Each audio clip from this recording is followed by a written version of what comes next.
Welcome back to the Dungeon Coach Plays. This is my second channel where I break down my own homebrew games right after they happen. And man, oh man, this was a fun one. This is a fun one. I had a different approach that I had towards prepping and running a dungeon. This is a dungeon delve. The first dungeon delve of this campaign, my last campaign. It took a little too long to get a true dungeon delve, so I wanted to throw that in there because I know my players well enough and have a pulse check to know that two of them really love diving into dungeons. So I wanted to throw it to them, you know, session 14, here we go, you know, and we had other mini little moments, and oh, 14 sessions to get to a dungeon, come on. They have other dungeon-esque type things. If you've watched these things, you understand what's going down. And I throw a dungeon, I don't mess around, I'm throwing a big dungeon. There's 4 levels to this thing and a basement, so technically 5 levels, multiple things, lots of stuff going on here. So this is a recovery from last session because man, oh man, was it the biggest curveball I've ever had to deal with as a dungeon master last session of, hey, we're going to do this. And then just kidding, we're going to do the exact opposite of this. So the dungeon in the ruins, I had to redesign the whole thing because they're doing it with the wanderers. There's a group of wanderers that are kind of protecting this place. I thought they were going to have to get in there around them and like move away from them and like have to worry about them as well. And then now it's like a time clock because they ended last session with the grassland nation of Shagra coming in on them, attack like they had this big battle, and then the sound sage caster person dimension doored out, and they're gonna alert everybody what's going down. So they have about 24 hours or less, I described it as less, before they get come down on an entire nation's army is going to swoop in there and come down on these ruins, and they have less than 1 day. So I love the tension there. I love the tension for that. It's a dungeon, but how much can you get in there? So now I start to see the picture of the type of vibe or type of way I'm going to run this dungeon. It's not going to be something that you can slowly hack your way through. It's going to be something where you are, all right, we only have a certain amount of time. What do we need to get done? What's worth getting done? What's the least amount, but yet the most amount we can accomplish? And it was cool to see them have that moment, those talks at the table, and try and figure some stuff out, right? So they get to this dungeon. First of all, before I get carried away here, they haven't even gone to the dungeon yet. We have the boss come here. So here's my notes. Bango. Session 14, Clara wasn't here last session, so she was here and she rolled hit dice, all that kind of stuff. And cool. I don't go into all the nitty gritty details here. I just give you a rundown so you understand what's going on. Throw out some dungeon master advice from the dungeon master perspective, or not, maybe not even advice. Just see what I would like to see what y'all would do. Comment down below whenever I say I make some sort of move as to what you would do, because I'd love to do DC breakdowns of my own gameplay footage, but I gotta start streaming in the first place. So anyway, the boss is here. Ho ho ho. Alsalon and Roz were the 2 NPCs that I had made up on the fly whenever they did this huge curveball thing, and their boss is Alrod, who is the father of Clara. One of the players has an estranged father. She told me in her backstory he left when he left when she was 5, and she never saw her. She never saw him again. He left because he's a part of the Wanderers, and there's a whole bunch of stuff going on in his backstory. But she meets her father. It was a weird, crazy moment. Everyone really knew it because there's some dream stuff going on. So everyone knew it was her father. She knew it was her father. But then, like, he didn't recognize her. He didn't say anything. He didn't mention anything. There was, of course, an insight check made. I did a little secret insight check behind this thing. And the description was that he legitimately does not seem to recognize who she was. It was a high insight roll. And that's, honestly, he has no idea who this person is. They think that because she's older than she thinks. But what's actually happening is his memory is gone. He doesn't even remember that he knows he like feels like he has a daughter or daughters, but he doesn't know. It's like this big foggy thing. And so I role played like anytime he'd talk to her, he'd kind of like act a little bit differently because he was very quick and to the point when I would role play him, except for with her. He was a little bit different. So anyway, it was really interesting dynamic there. So they got to talk about that. It's really quick conversation though, because they got to go. So I had some little bullet points there, the different loot that they wanted, where they're going to go. They had somebody to open the door for them. So there was this door. I originally had, this is a little moment here. I originally had the door that they were going to get into be this big puzzle door to try and get into it. But they had a person from the Grasslands Nation who are known for getting into dungeons and being able to get into them. So I was like, I don't want to have this NPC solve the door for them. So I just move that door further into the dungeon. So there's just a generic door that this person went up, did a whole bunch of artificery type stuff to, and did some sound deep bellow thing, and it opened. And that's what the Grassland Nation normally does to open ruins. And then he went along his way. They set him free. So now the party can actually go into the ruins, and guess what? The first thing they encounter is that door that I just kind of moved backwards because they had an NPC to solve this one. So I just shoved it backwards further in the dungeon, so now they could solve their first puzzle, right? Because there's another moment where they're with the Wanderers. I never thought that they would be with the Wanderers. So how can I, as the dungeon master, get them not to travel through these ruins with the other Wanderers? So I had to come up with reasons as to why the Wanderers have to be elsewhere.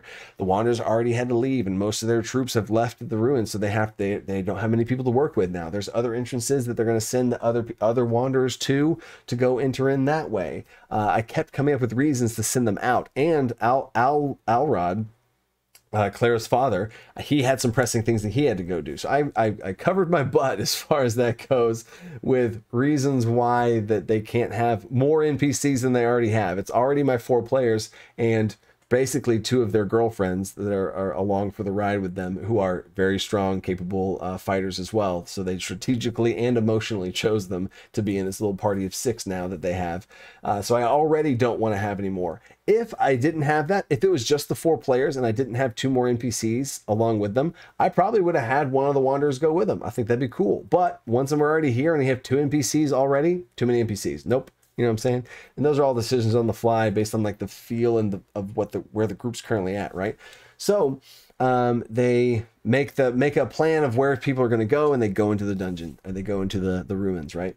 Oh, back to the thing. Hey-oh. And so these are some notes I had for Alrod. They really weren't poking and prodding him for information. I had all this information, but they really weren't poking and prodding for it. So I was like, okay, cool. And then these are my little secret notes. So now we're going to go to the ruins section.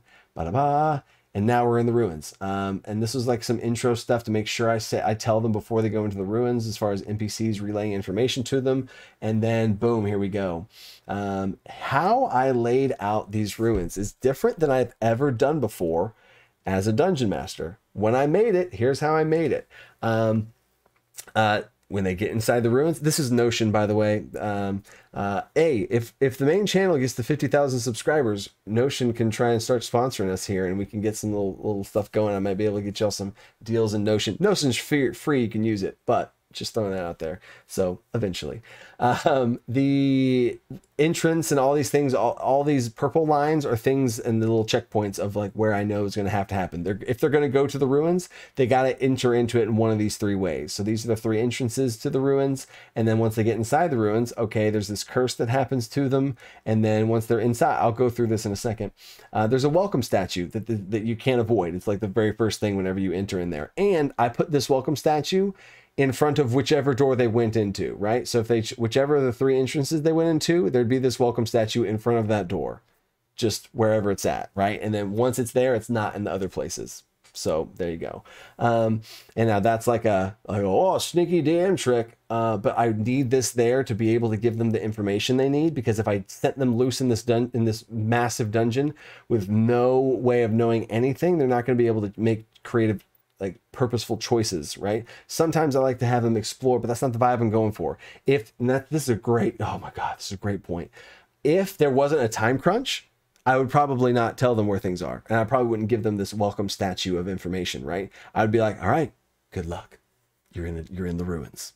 And that's it. And there wouldn't be a welcome statue anywhere. But the fact that they are rushed and the focus is a timed dungeon delve. How can they speedrun this thing? Let's go, right? That's the vibe I want to hit. So I want to give them other information to solve problems that I don't want to be problems. I don't want it to be like, where is everything? Oh my God, we never got anything done because I didn't know where anything was, right? That's not the vibe I wanted to have for them. So anyway, this is the fun part here. I made an in-between section. So I just put a bunch of things that they can stumble across in between point A to B, B to C, C to B, go backtracking wherever they're going. I had stuff that I could describe between rooms of the dungeon, right? Because it's not like I'm in this room, I walk through the hallway, I'm in this room, I walk through a hallway, I'm in this room. That's super lame, right? Doesn't feel like a dungeon. So I just had stuff that aren't combat encounters, aren't puzzles, aren't anything like that, but just flavored stuff that they could stumble across, right? So there you go. And then I got to go through here. And I'll do some stuff like this. I'll probably, I said this one so I can change the color of it to red. And now I don't say that one again. And then they also they saw the wet footprints, but that's a recurring thing. So I want to make sure I'm going to probably come in and put that blue because I want to say that again because somebody's following them. But anyway, so yeah, there's the in-between stuff. This was a ghost combat that was for sure going to happen. I should have probably made this purple because that's a big flag for me to know, like, oh, hey, this thing was supposed to happen. So the first between spot, I had this ghost thing attack them. And again, I'll get into this in a second. Combats. These are all the combats. I have little drop-down menu things for the different little notes here that I'm going to finish flushing out because I knew they wouldn't get that far into the dungeon this session. But different little combats, different potential combats they could have. Where they happen, I don't know. In fact, there's this Zorn battle where we got burrowed Zorn creatures. Here we go. I threw this at them in a spot I had no idea. I didn't know where this Zorn creature battle was going to happen. I threw it at them at the very end of the session because I'll explain why in a second. So I just have a buffet of things I can describe between locations. I have a buffet of combats I can throw at my players in any room of whatever things are at. And then I have a section of puzzles, a smorgasbord of puzzles that I can throw at them in these different rooms. Or maybe maybe the puzzle is a door. You have to get from point A to point B, and there's this thing in the middle. I'm literally creating the dungeon along with them in this way. I have created dungeons that I locked in and had be a certain way, and this is the way it is. And then with this one, I got thrown a huge curveball last session, and I had to completely throw hours of prep out the window. And with my current time schedule and writing a book, 3 videos a week, full-time teacher, family and all this other stuff with time, I just didn't have the time to go crazy and like lock it all in and draw a specific map. I'll show you on my map here in a second, but I wanted it to be a little bit more free form because I'm going to be able to build the pieces as they go through the dungeon because I have a general idea of what this place is like and where things would be. And I'll get into what that means in a second. And then rewards and loot. This is like a big deal loot. If they get to the big final boss room, this is the loot they get. It's the big stuff right here. And then other little loot here and an entire magic item D20 table of a bunch of loot. So I have plenty of loot in there. I have no idea what and when I'm going to throw at them where. In fact, I need to probably make a note of, yeah, they'll get loot from where the section they're in right now. But I almost was about, you want to sprinkle in loot there at the beginning of the dungeon, middle of the dungeon, and wherever, right? So here's now where I'm at. I have things to describe between dungeons. I have combats to be able to place in wherever I want them, wherever it makes sense. I have puzzles I can place into the dungeon wherever I want. But I want the dungeon to make sense and me not just be like slapping in random things out of nowhere in the middle of all of this. So what I did is I made this super fancy map. It's terrible. So I drew 4 circles across. I drew 3 circles across. I drew 4 circles across. I drew 3 circles across.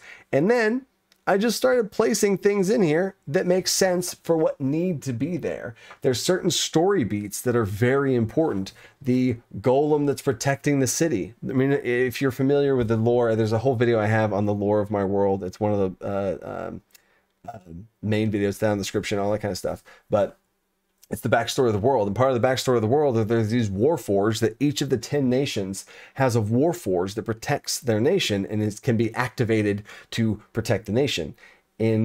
Back in the day, in these ancient times, there were also 10 nations back in the day. They had golems that they could activate to protect their city. You see the similarities, the mirroredness, right? They had mech warforges that they could activate in today's times, but back then it was these golems. So there's a golem in here that is protecting this fallen past nation that has not been activated, etc. Right? You see how the past is also mirroring what the current thing is happening, and that's kind of what the biggest vibe I want to get of this thing is here. I want them, when they leave this ruins of this dungeon, I want them to understand, holy crap, this is the past civilization, and it's something similar is happening to our current civilization. There's some mirroredness going on. How much they figure out, I don't know, but I want them to have that little seed. So far, they don't have it yet, but we'll see. We'll see. And I don't want them to have it yet right now. They just entered the dungeon. So anyway, so shoot, where was I? Oh yeah. So I have these pieces that I can build. I had a blank slate very generally, and then I pieced them in where it would make sense for those key points to be. And then anything I don't have here, I can place in wherever I want to. And if I had more time, I could have gone through this list and had the sections that I predetermined to be certain places, have those locked in a certain color, and then have the ones I haven't. I'd probably have those be just regular white, and the ones that I could put anywhere, I'd probably highlight those in yellow in general, so that I could be like, ooh, I'm gonna throw something here. Bing, there it is. So I have this layout, and I also need this layout because the general quick rundown of how the whole thing went is they had this puzzle, this intro puzzle room. And I'm also interested, I don't know, like, again, comment, let me know. My patrons, I have a whole thing, or I'm going to be having polls on Patreon as far as how they want these types of videos to do, because my patrons get the access to these like months beforehand. So I don't want to give a full on, like, every single puzzle I throw at my players, like, break the whole thing down. What I'm probably going to do is put those in my Patreon PDFs as cool puzzles that you can throw at your players, and I'll have them be like, hey, from the Dungeon Coaches campaign. I think that would be a cool thing to do that you could then go run at your tables. But I'm going to keep it general and keep it quick here when I'm doing these breakdowns. So I threw a memory puzzle at them. There's this, not a literal memory puzzle at the table, but there's this puzzle to try and get through. They were able to figure it out. It was a really fun thing. Some really funny things, because there's a memory wipe effect to it, is when you finish the puzzle, there's a memory wipe thing that happened. And then it reset the memories of everyone who just solved the puzzle. And then you didn't know that you solved the puzzle. So then how do you solve the puzzle if you keep forgetting that you solve the puzzle when you solve it? You see what I'm saying? So there's some really cool trickery type stuff, but they eventually, one person stood far enough back to where whenever the pulse happened from the memory wiping stuff, they didn't get affected by it, and they ran forward and fixed the puzzle before it reset. So super cool, super cool. Got through the puzzle room into the welcome statue area. There's this welcome statue, and all the statue did is pointing at the altar. You lay on the altar and you die, and you get 5 questions to ask this welcome being. And so what happens is the person lays, I very much described this. I had some like lore flavored like warning text about everything. I described that they got, the hand started to get numb. And then I described the character dying. Ivar, the fighter, died. Like, his character literally died. I'm not talking death saving throw failure. I'm talking a full-on death. You'll see here in a second. So his character died. I described the pulse check was done. They tried to heal him. It didn't work at all. He's dead. A couple seconds later, it activated the statue. The statue that's outstretching its hand. Magic came out of the hand. I described in this like yellow flowy liquid flowed over him, and he came back to life. But he was possessed by this spirit who started talking to them. Welcome to the nation of Zalor. We love our place here, this and this. You are now able, thank you for your sacrifice. You are now able to ask 5 questions. The first question was an accidental question, because they interrupted me before I was able to say, you can ask 5 questions or whatever, or I might have forgotten that in the moment that I was going to say that as my intro speech. And they're like, wait, are you the queen of whatever? Because I had some other thing that I said in the beginning, and no, I'm not. And that was one of the questions. And I thought that was funny. And the next question, they're like, wait, how do we get our friend back? And they're like, your friend will be back as soon as you ask all of the 5 questions. There's another question gone. So like, shoot, we got to ask these questions better. So I love these type of questions. You get a limited amount of questions. There we go. I love these type of mechanics. So they had 3 questions asked. They asked, what's in the basement? And I described all the stuff of what's in the basement. And they asked some other things. So they asked their questions to this individual, and then Ivar came back to consciousness. But I did say, you did just die. And my players know my resurrection system. I have a whole video on a resurrection system. Whenever your player character dies, the DC to be able to bring them back increases by 2. Default, everybody's death save is at an 8. And then whenever you die, it goes to 10. If you die again, it goes to 12, 14, There's a whole ritual system. I'll describe it if it ever happens at the table. But I have a whole video for that on the main channel. Dungeon Coach resurrection system, you can find it. But it does have some implications, but they did get auto-revived by this entity whenever this goes, because they're in the city of Zalor, and their entire nation's magic is based around resurrection. That's like what the nation's known for. Players don't know that yet, but they're getting the flavor and the vibe of it from this literal dungeon. So they go in, the character dies, and whenever they come back and they start talking about gosh, like the things in the basement are the fallen tomb of the queen of this nation. That's crazy. And a resurrection gem. That's crazy. And the cursed one who's trapped at the bottom of this thing and imprisoned. Oh my God, we're in over our heads, guys. Oh my gosh. So they know what they're getting into. So because they know, I can bring the hammer down and punish them if they get too cocky in here as just little level 4s, right? If they make it out alive, they'll hit level 5. We'll talk about that later. They now, in the process, they want to know more. They want to have more questions. They have more questions. They want to know who's going to sacrifice, what questions are we going to ask, and all this kind of stuff. And 2 of the players started like, not arguing about it, but they're just debating about what the questions should be. And again, there's 4 players and 2 NPCs. I don't want my players to literally sacrifice and kill their, literally kill their character for it to be revived. Sure. But I wanted to sacrifice one of these NPCs because I just think that's fair, right? I want to give them more information. They offered up their lives. They figured out this thing. They have more questions they want to do. They have NPCs, and Ivar, the person who did it the first time, his girlfriend's along for the ride and did the same thing. She went and makes a move for it. The 2 that were really in a big argument, I didn't even let them roll for it. I asked the other 2, I was like, can y'all make a perception check for me? I know I could base it off of passive perception, but then they both would have failed and they wouldn't have had a chance for it. So that's not interesting. I want to see if I want to see who, maybe noticed it. Clara notices Saffron start to head over. Saffron's the NPC. Starts to head over to the altar and lay on it. And she's like, guys, she's laying on it. And then she gets on the altar. Ivor tries to stop her. And there's an initiative roll between the 2 of them. He fails. She gets on the altar. She dies. And then gets resurrected back. And she's talking about the 5 questions. And then it's over. They asked about each of the layers. Where's everything at? Like, what's going on? And I literally gave them a layout of what's going on. I didn't give them this paper. I just described what's on each floor and I gave them a whole rundown of everything. So now they literally know the location, not how to do it, not what's there, not what dangers lurk. They never asked that question. Never asked that question. What dangers lurk? I mentioned it multiple times as I'm describing, as I'm this NPC, like the original inhabitants aren't there anymore, but there's plenty of new creatures there. And they're like, oh, that's ominous. Oh, man. Oh, every time I described a new layer, I would describe some sort of dangerous type thing. But then that 5th and final question that they had floating around, they did not ask what type of dangers lurk here or something like that. So as a dungeon master, that's them not respecting my monsters in this dungeon. So I'm going to hit them. I'm going to hit them with it. So, right?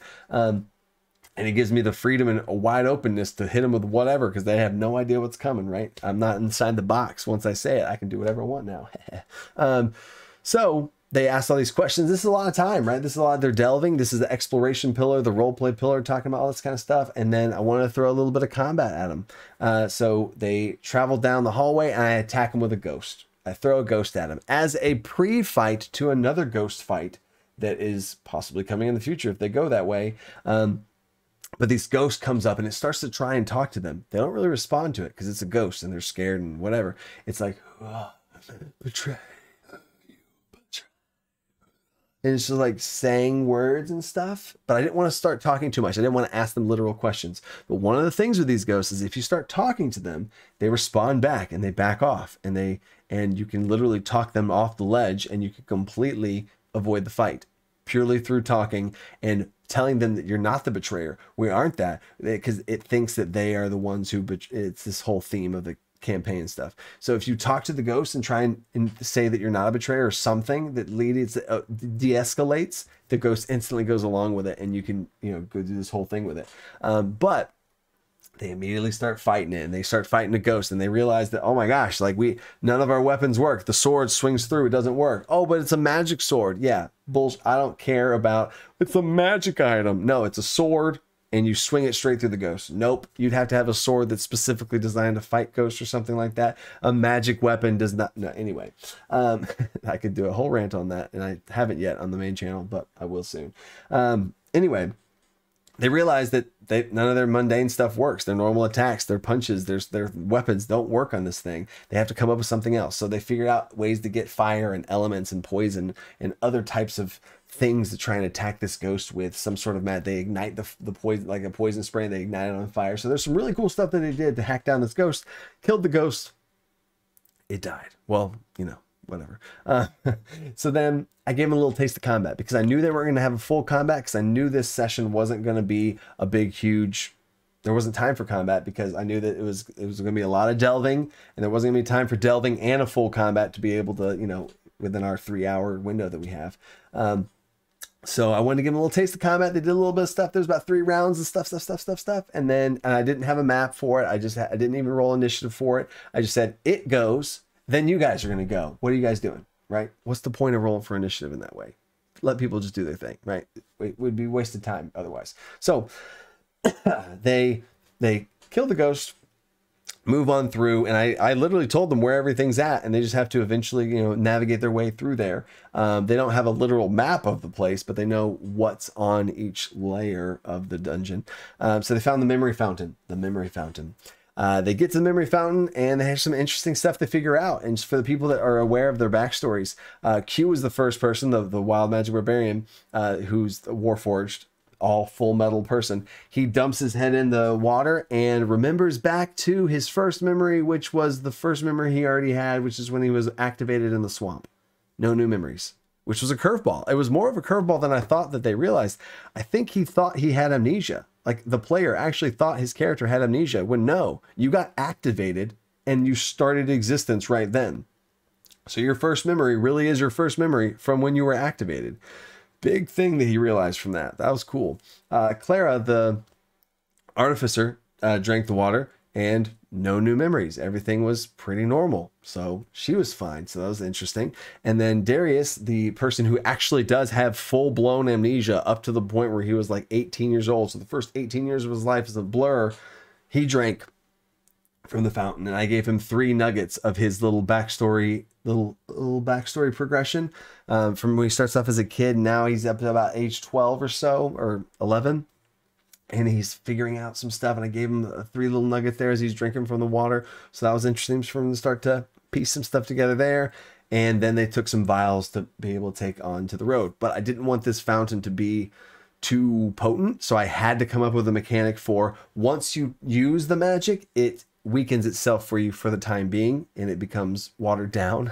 There's a super funny joke at the table when I said but they got their water, and they took it in their little vials, and they left, so they'll be able to use it later for other reasons, because memory and regaining memory is a huge thing in this entire campaign. So that was a source of loot right there. I thought about throwing some loot in there, but I was like, no, this is a worthy amount of loot right now. So they left, they backtracked, and they saw there was water footprints. There's like water spots as they backtracked. Interesting. I made a note, and I had a little sticky note, is if they ever backtrack, they see water, like wet spots, they're being followed. So at this point, we're getting towards the end of the session. We only got about 5 or so minutes left. And I was like, all right, how can I end this session with a bang? I love ending sessions on cliffhanger moments, right? Or at the end of combats or something like that. So they got down, and then they got to a crossroads. They either could go to the left towards statues and the 10 statue room, or to the right of the library, right? So they're going to choose which way to go. They peeked in the side. They saw books and stuff. And then they gathered like, all right, so the statue's probably this way, library. Let's go check out the library. So they said they go check out the library. And I was like, all right, I need to throw a combat at them. I literally did this. I had no idea which combat I was going to throw at them. I'm telling y'all the full blown behind the scenes right now. I was like, I want to start the next session off with combat. I want to end this session with a bang. Combat's the perfect solution. Here we go. I went to combats, and I was like, Nightbane encounter with a thing following them? Not yet. The thing that's following them, I wanted it to follow them for a little bit longer. Not yet. A sleeping manticore guarding the Demigorgon room. I should color code this to a green color, because that is here, right on the map. That is right here. So that is locked in there. I had a dream battlefield map that's also locked in, so I can color code this to green. And then revival water, I could have had some sort of like reviving type creatures that like whenever you kill them they come back, when you kill them they come back, so you got to do something to stop that from happening. And there's some little cool puzzle solving stuff there. That's a whole nother fight. I could have thrown that here. Betrayer ghosts, I could throw in another ghost thing, but I just did the ghost thing, so I'm probably not going to do that. And then I also have a brain creature fight that I didn't have put here, so I could add that. I'll add it later. A brain creature, like these memory little beak monster creatures, I had that, and I was like, I want to sit the brain monsters further down, and you know what? We'll do the burrowing Zorn creatures. So I have a Zorn and a Roper, and they come in and attack from the side of the library. And I had a little trap thing I made up on the fly. I made up some sort of like, I described burrowing things around earlier as part of, hey, check this out. As part of this, the in-betweens, I described burrowed tunnels everywhere. I described this, so I piggybacked off of that, and turns out there were Zorn like burrowing through and doing all these other things. So I had everybody make a dexterity saving throw. The two people in the front made a dexterity saving throw from the Roper tentacles coming at them, and everybody else was for a collapse of the ground from all the little burrow creatures that take the ground out from underneath them, right? Terrain.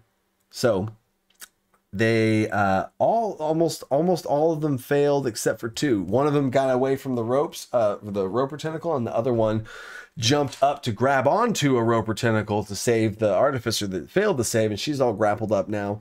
So really cool start to a dynamic fight where they're in an entrance way to a closed off space with a door that's staggered, with a ground that's broken in, with Ropers on sections and things, bro. So it's gonna be a big start to the next situation with the fight. I set the stage, described it all, let everybody know, and that's where we're going to end the session. Boom. So super fun way to end the session, and super fun way to start the next session. So stay tuned for that. Let me know what you think about all these comments and stuff, or let me know down in the comments what you think about all this stuff, because I do love to sweep in here and see on this little baby second channel what kind of things are going on, and what you guys think of this my homebrew series and the way that I'm trying to give it out there, because I haven't seen anyone on YouTube talk about their own home games from the DM perspective and fully show behind the curtain. I hope my players don't watch, but I trust them. So hey, stay creative. Think outside the box. Peace.